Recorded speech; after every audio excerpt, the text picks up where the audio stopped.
에베소서 4장 1절로 13절까지 저와 여러분들이 한 절씩 교독하겠습니다. 4장 1절입니다. 그러므로 주 안에서 갇힌 내가 너희를 권하노니 너희가 부르심을 받은 일에 합당하게 행하여 모든 긍정과 분유하고 오해 장언으로 사랑 가운데서 서로 용납하고 평안에 매는 줄로 성령이 하나 되게 하신 것을 힘써 지키라. 몸이 하나여 성령과 한 분이시니 이와 같이 너희가 부르심의 한 소망 안에서 부르심을 받았느니라. 주도 한 분이시요 믿음도 하나요 세례도 하나요 하나님도 한 분이시니 곧 만유의 아버지시라. 만유에 계시고 만유를 통일하시고 만유 가운데 계시도다. 우리 각 사람에게 그리스도의 선물의 분량대로 은혜를 주셨나니 그러므로 이르기를 그가 위로 올라가실 때에 사로잡혔던 자들을 사로잡으시고 사람들에게 선물을 주셨다 하였도다. 올라가셨다 하였은즉 땅 아래 낮은 곳으로 내리셨던 것이 아니면 무엇이냐. 이르셨던 자보다 곧 모든 하나님에 의해 오신 자니 이는 만물을 충만하게 하려 하심이라. 그가 어떤 사람은 사도로, 어떤 사람은 선지자로, 어떤 사람은 복음 전하는 자로, 어떤 사람은 목사와 교사로 삼으셨으니 이는 성도를 온전하게 하여 봉사의 일을 하게 하며 그리스도의 몸을 세우려 하시니라. 함께 읽습니다. 우리가 다 하나님의 아들을 믿는 것과 아는 일에 하나가 되어 온전한 사람을 이루어 그리스도의 장성한 분량이 충만한 데까지 이르리니. 아멘.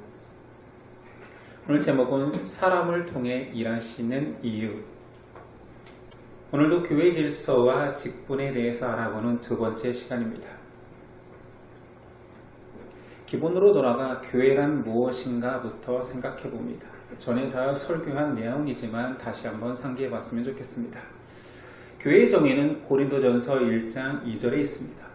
고린도에 있는 하나님의 교회, 곧 그리스도 예수 안에서 거룩하여지고 성도라 부르심을 받은 자들에게 편지한다라고 하면서 여기서 교회 곧 그리스도 예수 안에서 거룩하여지고 성도라 부르심을 받은 자들이라고 말합니다.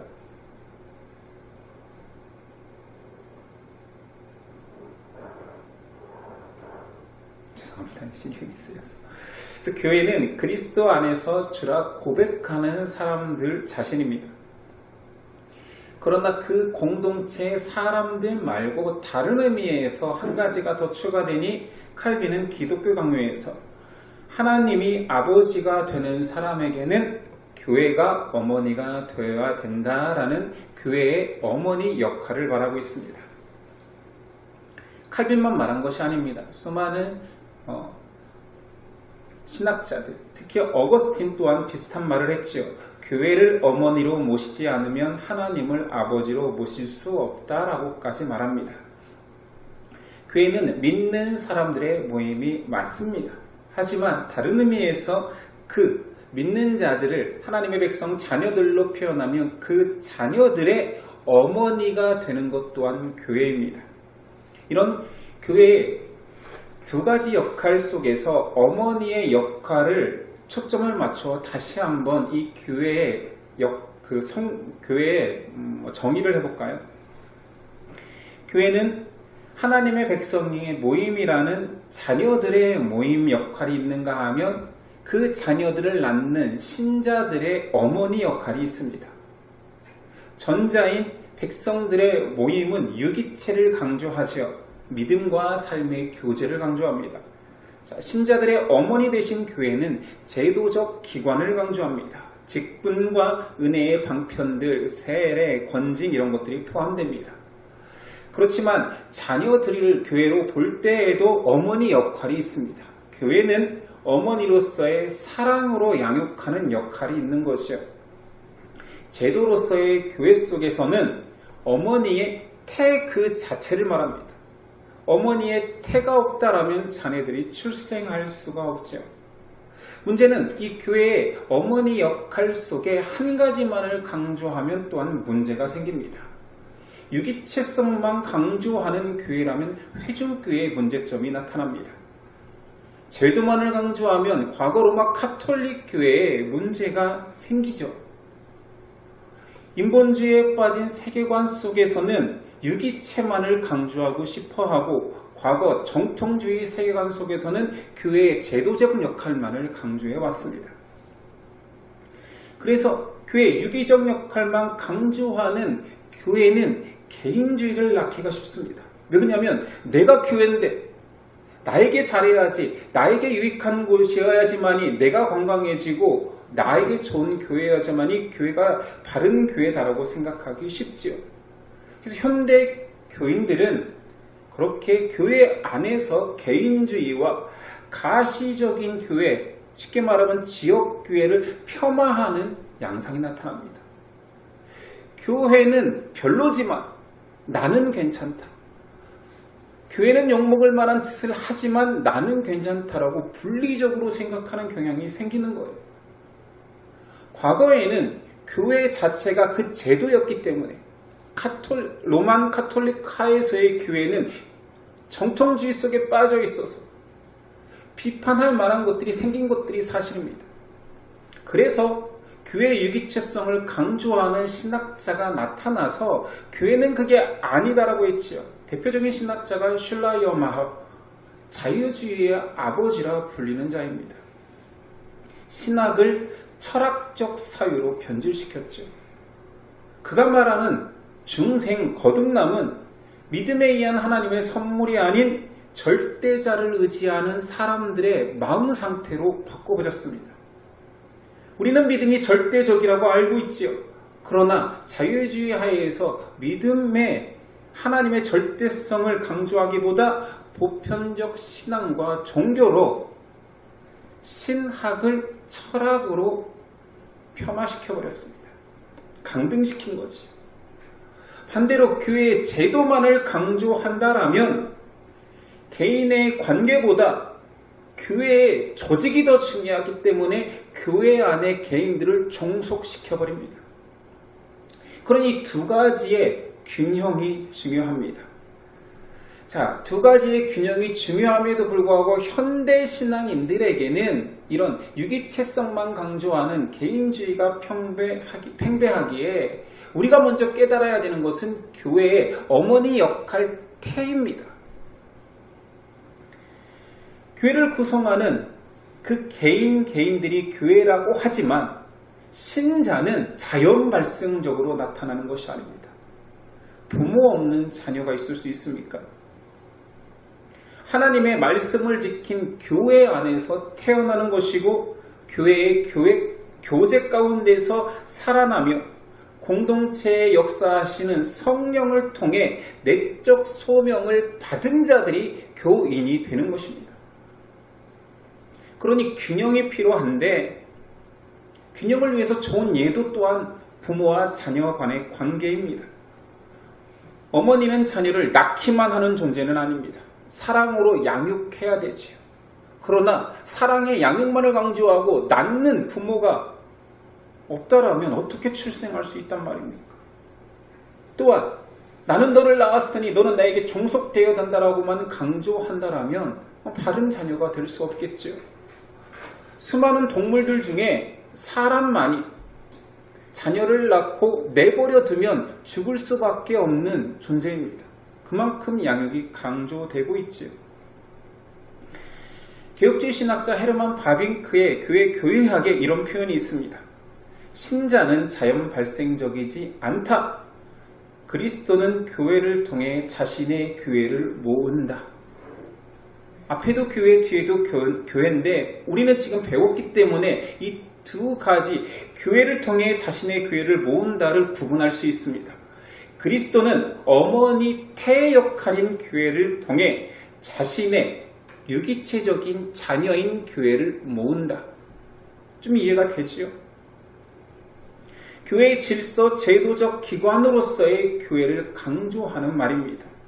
자유주의에 빼앗겨버린 교회의 제도성을 다시 세우고자 함인 거지요.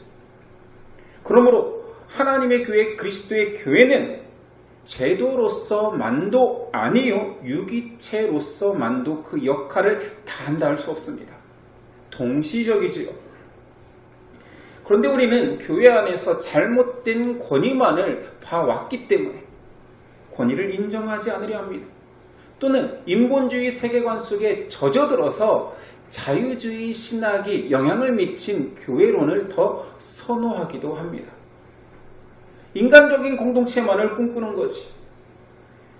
나에게 좋은 교회만을 꿈꾸다 보니 자녀에게 좋은 가정, 그래서 철없고 버릇없는 가정만 가득할 수도 있게 됩니다. 많은 신자들의 잘못만이라고 할 수는 없지요. 교회 생활 속에서 제도가 또는 직분자들의 잘못된 질서와 권위가 제도로서 교회를 거부하게 만든 것도 사실입니다. 그러나 하나님께서는 부족한 사람과 조직을 통하여 일하십니다. 그 내용이 오늘 말씀 속에 있습니다. 1절에서 3절 그러므로 주 안에서 갇힌 내가 너희를 권하노니 너희가 부르심을 받은 일에 합당하게 행하여 모든 겸손과 온유로 하고 오래 참음으로 사랑 가운데서 서로 용납하고 평안에 매는 줄로 성령이 하나 되게 하신 것을 힘써 지키라. 7절에 또한 각 사람을 선물의 분량대로 부르신다.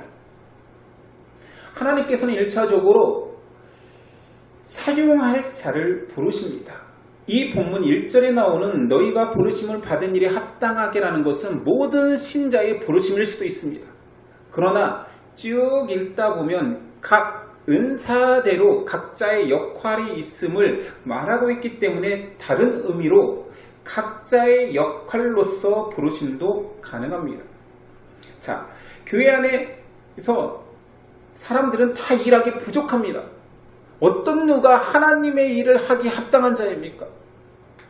다 부족함을 전제하기에 그래서 모든 겸손, 온유, 오래 참음, 사랑으로 용납하라.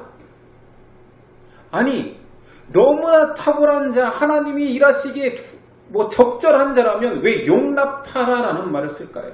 왜 오래 참으라고 할까요? 왜 온유하라고 할까요? 부족하니까.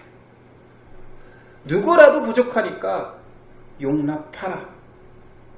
평안에 매는 줄로 서로 묶여서 성령 안에서 하나 되는 것이 탁월하기 때문에 따라가는 것이 아니라 성령이 묶었기 때문에 우리는 하나이기 때문에 용납하고 오래 참고 온유하고 겸손함으로 하나 되라는 것입니다.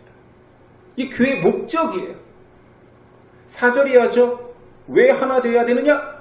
몸이 하나요 성령도 한 분이시여 이와 같이 너희가 부르심의 한 소망 안에서 부르심을 받았느냐. 주도 한 분이시여 믿음도 하나요 세례도 하나요 하나님도 한 분이시니 곧 만유의 아버지시라. 만유에 계시고 만유를 통일하시고 만유 가운데 계시도다. 우리 각 사람에게 그리스도의 선물의 분량대로 은혜를 주셨으니 각자 선물이 다를 것이다. 그러나 하나 되게 할 것이다. 각자의 역할이 있지만 용납하라. 하나님께서는 직분자를 세우시고 질서를 세우십니다. 11절 12절 그가 어떤 사람은 사도로 어떤 사람은 선지자로 어떤 사람은 복음 전하는 자로 어떤 사람은 목사와 교사로 삼으셨으니 이는 성도를 온전하게 하며 봉사의 일을 하며 그리스도의 몸을 세우려 하심이라. 직분은 계급이 아닙니다. 직분은 역할입니다. 이 사람은 선물에 따라 이 역할을, 이 사람은 이 역할을. 어떤 사람은 계급이 높아지고 낮아지고가 아니라 각자의 역할이 있지요. 나중에 이 직분의 자세한 설교를 다시 할 것입니다. 그러나 간단하게 오늘 말씀에 나오니 언급한다면 사도는 말씀을 해석하고 확증하는 자입니다. 선지자는 말씀을 독려하고 징계하는 자죠. 그리고 말씀을 전하는 자가 있고 설교하는 자가 있고 설명하는 교사 또한 역할이 있습니다. 모두 다 한 가지 목표가 있으니 성도를 온전하기 위해서 봉사하는 직입니다. 계급이 아니라는 얘기잖아요. 봉사직이죠. 사람을 세운 교회의 목표가 다시 한번 마지막에 언급되니 13절 우리가 다 하나님의 아들을 믿는 것과 아는 일에 하나가 되어 온전한 사람을 이루어 그리스도의 장성한 분량이 충만한 데까지 이르리니 우리가 다 성숙한 자가 있고 미숙한 자가 있다. 성숙한 자는 미숙한 자를 돕는 것이다. 직분자가 있고 평신도가 있다. 직분자는 평신도를 돕는 것이다. 왜냐하면 다 상호 성장하기 위하여서. 14절에 어린아이가 되지 않게 하기 위하여서 부모는 자녀를 돕고 함께 자라가는 것이죠. 자녀만 자라는 것이 아닙니다. 함께 사랑을 배우고 사랑을 키우는 것입니다. 교회 직분자는 봉사를 통하여 더 하나님을 알아가고 더 그리스도를 닮아가고 그 직분자의 섬김을 받는 어린 성도들은 직분자의 섬김을 통하여서 더 하나님을 알아가고 더 그리스도를 사랑하는 것입니다. 그럼 왜 하나님은 이런 복잡한 방식, 못 믿어온 사람을 사용하는 방식을 썼을까요? 하나님이 직접 하시지. 이 내용은 제가 그대로 기독교 강요에서 발췌해서 가져옵니다. 하나님이 사람을 통해 일하시는 이유, 기독교 강요, 칼빈의 기독교 강요 첫 번째 이유는 이렇게 적고 있습니다. 직분을 두시고 일하심은 우리를 향한 하나님의 배려에서 나온 것이다. 무슨 말입니까? 하나님께서는 자신이 할 수 있는 그 사역과 통치를 교회의 직분자들에게 주심으로 우리가 하나님의 성전됨을 허락하신 것입니다. 약속한 그 일이 이루어지게 한 거죠. 너희가 성전이라. 고린도전서 6장 19, 20절. 너희 몸은 너희가 하나님께로부터 받은 바 너희 가운데 계신 성령의 전인 줄을 알지 못하느냐. 너희는 너희 자신의 것이 아니라 값으로 산 것이 되었으니 그런즉 너희 몸으로 하나님께 영광을 돌리라. 고린도 후서에도 나옵니다. 6장 16절. 하나님의 성전과 우상이 어찌 일치가 되리요. 우리는 살아계신 하나님의 성전이라. 이와 같이 하나님께서 이르시되 내가 그들 가운데 거하며 두루 행하여 나는 그들의 하나님이 되고 그들은 나의 백성이 되리라. 하나님은 사람을 택하셔서 하나님의 뜻대로 사는 사람이 나의 성전이 될 거라 선언합니다. 마치 하나님의 성전인 사람이 사람의 입을 통하여 하나님의 말씀이 나올 수 있게 하신 거지. 이 얼마나 멋진 표현입니까? 하나님이 직접 말씀하실 수 있지만 너는 내 백성, 내 것이며 내 성전, 거룩한 전이 될 것이다. 그러니 너를 통하여서 선포되는 말씀이 내 것이 될 거라는 그 하나님의 말씀을 성취하시기 위해서 사람을 쓰신다는 거지. 불완전한 우리지만 하나님은 우리를 믿습니다. 두 번째 칼빈이 하나님께서 직접 일하시지 않고 사람을 쓰는 이유를 사람이 말씀을 전하고 봉사하게 하심으로 겸손 가운데 배우도록 하신다. 하나님께서는 우리와 비슷하거나 우리보다 품위가 떨어지는 사람을 통해서도 말씀을 전하게 하십니다. 물론 우리보다 뛰어난 사람이 더 많겠지만 다시 말합니다. 우리와 같거나 우리보다 못난 사람에게도 하나님의 말씀을 전하는 직분을 주십니다. 너무 쉽게 인정되나요? 칼빈의 말을 그냥 제가 인용해 볼게요. 천한 사람을 통해 전해지는 하나님의 말씀에 순종하도록 명령하는 것은 우리가 하나님의 말씀을 받고 배울 때 최상이며 최고로 유용한 겸손의 훈련이 되게 하시기 위함이다. 말이 어렵습니까? 저 따위 설교는 나도 하겠네. 저게 설교야 라는 그 설교조차도 최상의 겸손 훈련을 위해서 필요하다는 말입니다. 최상이며 최고로 이용한 겸손의 훈련. 칼빈이 목회자라고 너무 목회자를 편드는 거 아닙니까? 그런 의미에서 예심은 참 겸손해지기 힘든 상황인 것 같아요. 이 말을 알아들어야 웃음이 나오는 건데 여러분들이 지금 말을 못 알아듣는 것 같기도 하네요. 예전에 교회를 떠나는 청년, 그 부모가 제가 교구 목사여서 만날 일이 없는데 한번 상담해 달라고 한 적이 있습니다. 만났습니다. 그래서 단도직입적으로 물었죠. 왜 교회를 떠나려고 하니라고 물었더니 담임 목사의 설교가 너무 별로예요 라고 말했습니다. 그런데 정작 그 형제는 청년부 목사의 설교를 듣고 있습니다. 이게 뭐지? 자기는 매주 청년부 얘기를 들으면서 담임 목사님의 설교가 별로여서 교회를 떠난다고. 최상이며 최고로 유용한 겸손훈련을 회피하는 거지. 만약에 하나님께서 직접 모든 성도에게 말씀하신다면 여기서 조는 자가 있을 수 있겠습니까? 경외함을 갖지 않을 자가 있겠습니까? 그 말씀에 순종하지 않을 자가 어디 있습니까? 절대자가 나타났는데 우리와 같은 음성으로 나에게 말하는데 누가 그 말을 못 듣거나 부인하거나 안 들렸습니다 라고 말할 수 있겠습니까? 하나님은 보잘것없는 사람을 통해 말씀을 전하심으로 1차적으로는 하나님의 의도하심이 있는 거예요. 너의 순종이 절대자의 현존 앞의 순종이 아니라 그 말씀, 내 말이다라는 진실한 순종이 있다라면 전하는 자가 아무리 부족할지라도 순종할 수 있다라는 전제를 가지라는 거지. 유명한 신학자 칼바르트는 이렇게 표현했습니다. 예수님은 말씀 자체, 성경은 기록된 말씀이요 설교는 선포된 말씀이다.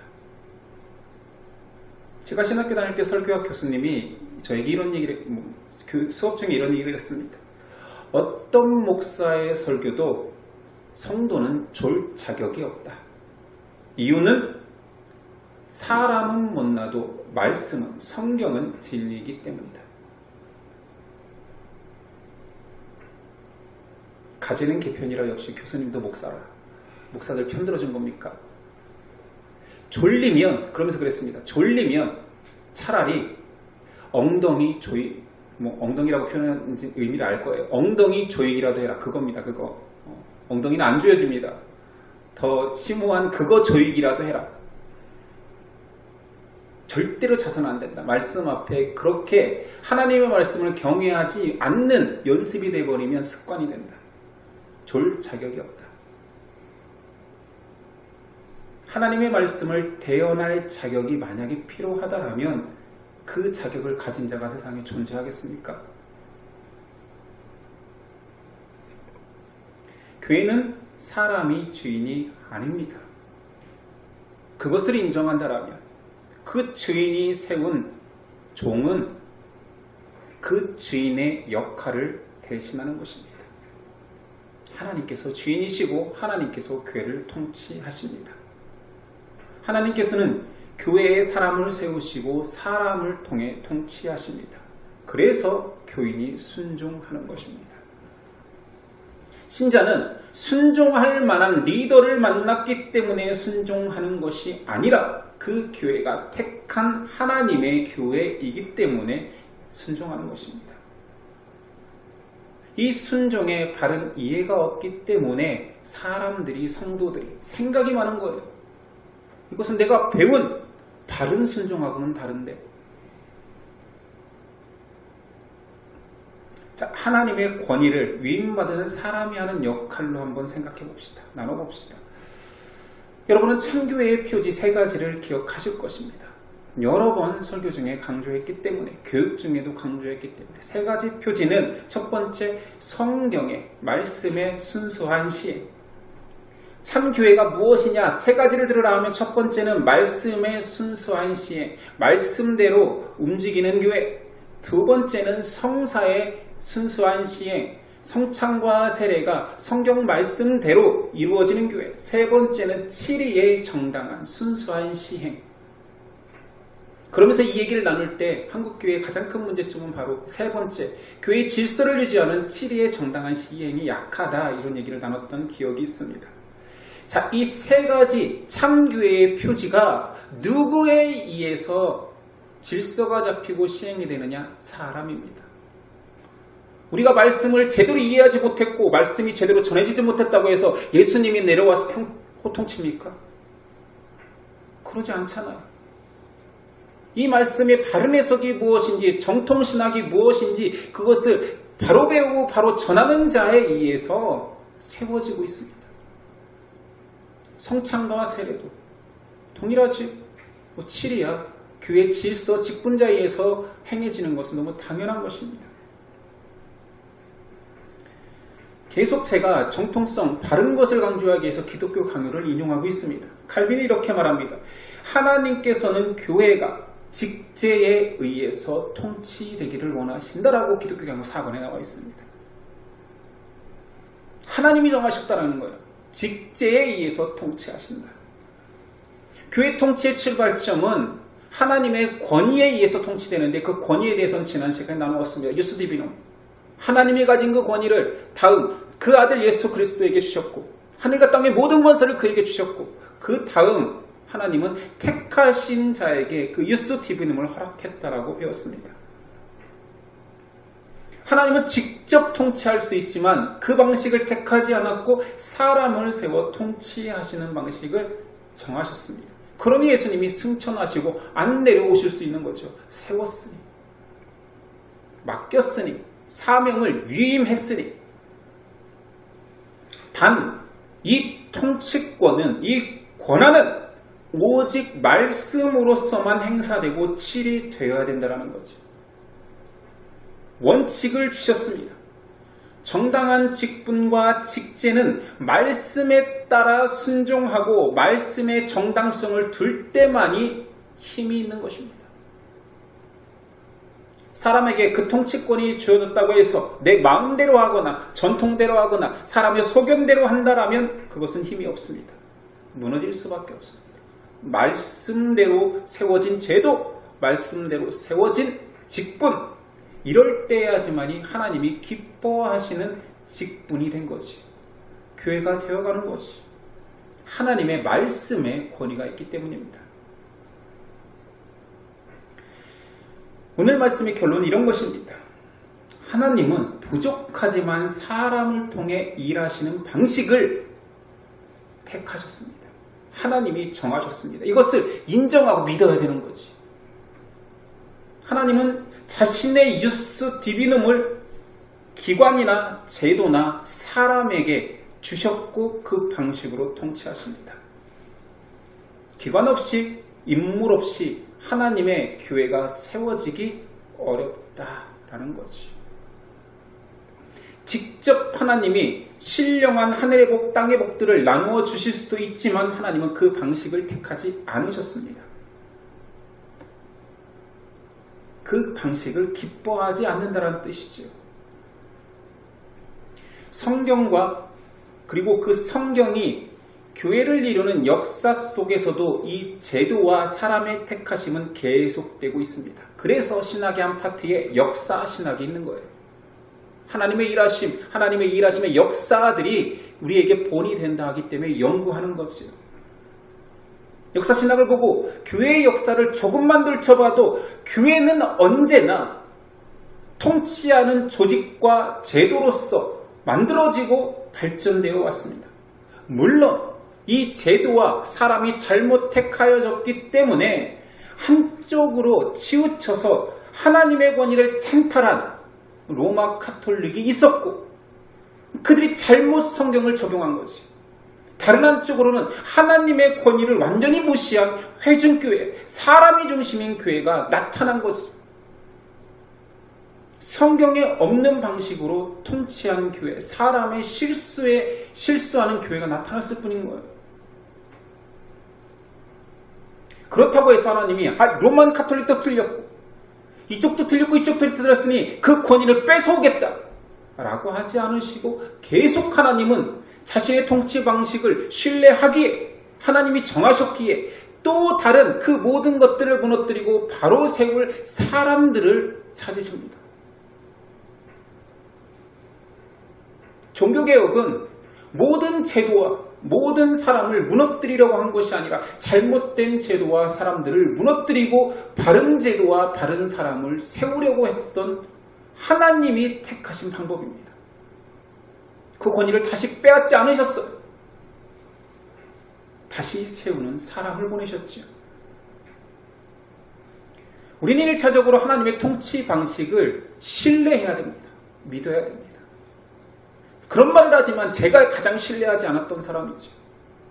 그래서 저는 오히려 알 것입니다. 여러분들 다. 회중교회 방식, 사람이 중심되는 교회를 만들려고 애썼습니다. 그러나 사람 때문에 무너지는 교회를 보면서 다시 균형을 얻게 된 거죠. 모든 것들은 틀렸다라고 시인하고 내 방식이 틀렸다라고 고백하고 이 두 가지에 대한 균형을 위해서 교회의 방향성을 다시 세운 것입니다.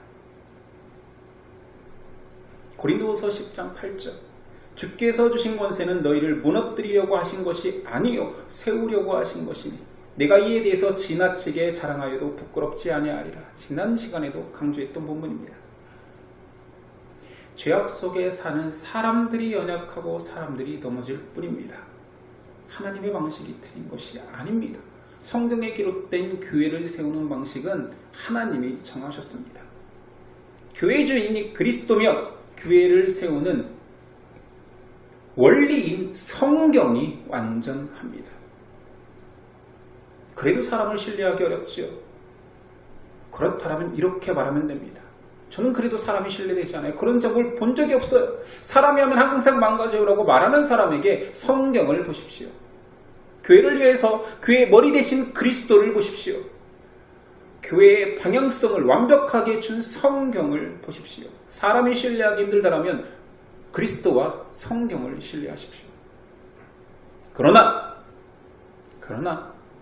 종국적으로 교회의 질서와 직분자를 신뢰하는 수준에 이르러야지만이 나와 교회가 건강해질 수 있습니다. 세상이 교회를 정말 미워합니다. 이건 편견이라고 저는 생각합니다. 심지어 그 편견에 편승한 성도들도 존재합니다. 교회가 이조지경이야. 나도 교회 다니지만 부끄러워. 목사니까 못 믿어, 장로니까 못 믿어가 아니라 목사니까 장로니까 우선 믿어봐야지.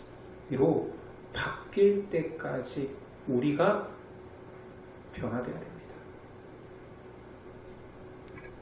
우리의 잘못된 편견이 우리의 방향을 잘못된 길로 인도해서는 안 됩니다. 교회의 주인은 하나님이시며 하나님의 방식으로 교회는 통치되어집니다.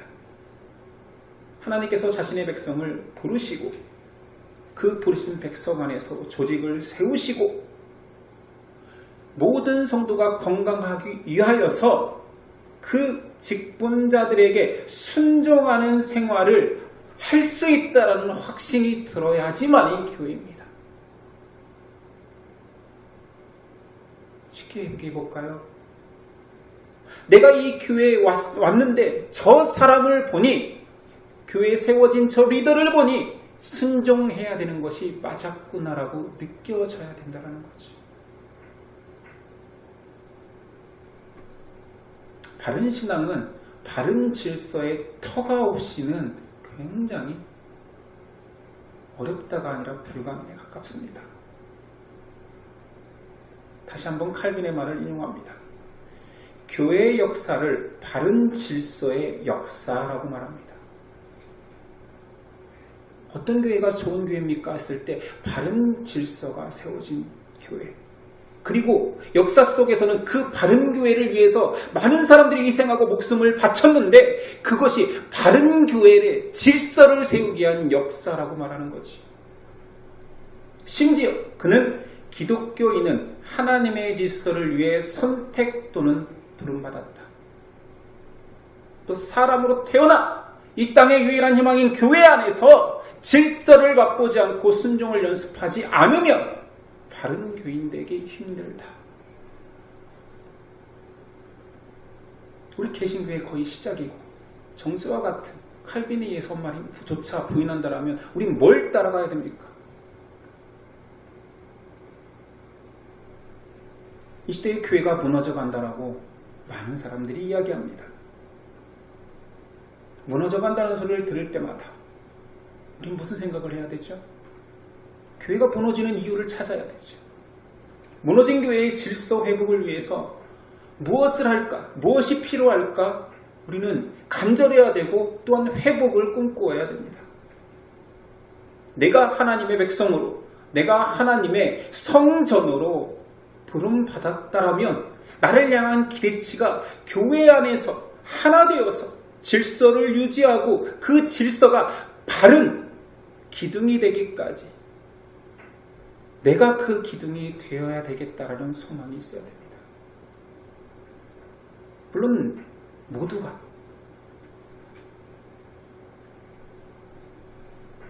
내가 질서를 세우는 주축들, 기둥이 되고 싶어하는 갈망이 있어야 됩니다. 이 갈망이 없이 교회가 무너진다, 한국교회는 소망이 없다라는 말은 해서는 안 되지. 그건 자기 얼굴에 침 뱉는 거지. 오히려 내 한마디가 더 교회를 무너뜨리고 있는 거지. 나에게 소망이 없는데, 내가 꿈꾸는 방향성이 없는데, 내가 속한 교회에 거룩함을 꿈꾸는 마음이 없는데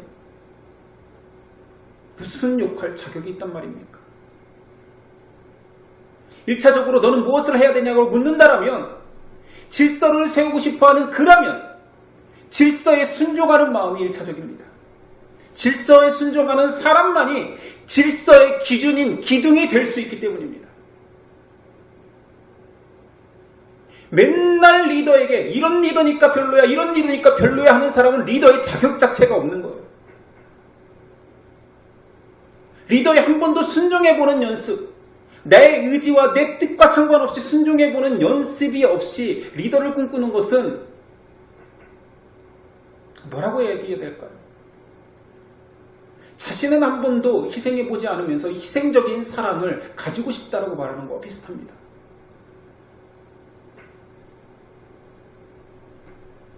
제가 이것을 너무 오래 깨닫지 못했어요. 단순히 권위가 잘못되었다, 제도가 잘못되었다, 거기서 나와서 바로 세워보자 했는데 기준이 어디에 있는지 모르고 참 권위와 참 질서가 성경에 있음을 알지 못하고 인본주의에서 찾고 좋은 게 좋은 거에서 찾고 좀 더 세련된 거에서 찾고 회중교회에서 찾아왔던 제 모습이 참 부끄럽습니다.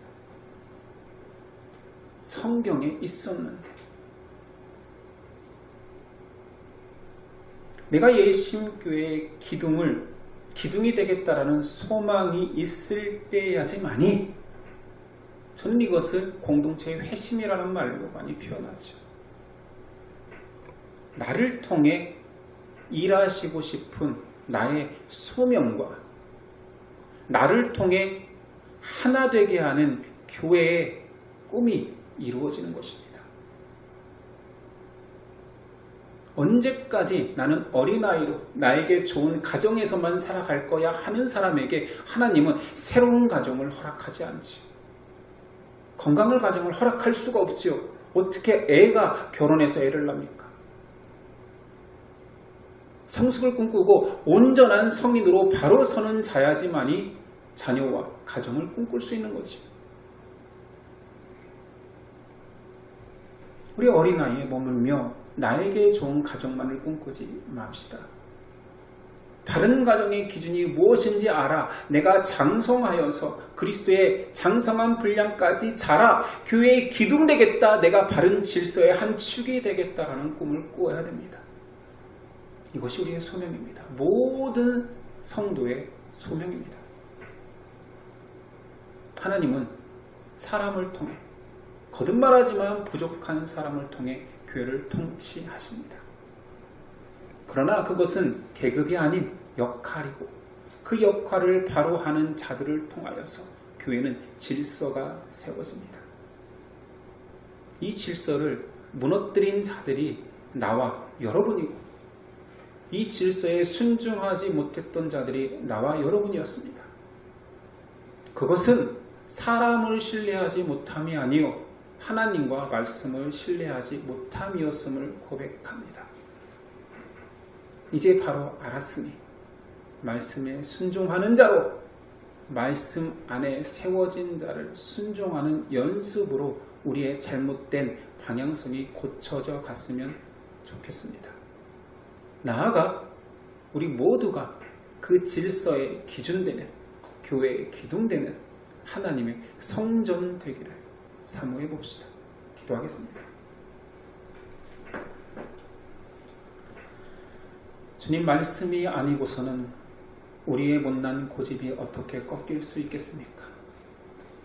그러나 말씀으로 우리를 설득하시고 말씀으로 우리를 변화시키시는 성령님을 믿사오니 내 생각을 내려놓고 우선 말씀에 순종케 하여 주옵소서. 아직도 설득되지 않는 부분이 있다라면 더 많이 말씀하여 주시고 더 많이 성경에서 깨달을 수 있는 은혜를 허락하여 주옵소서.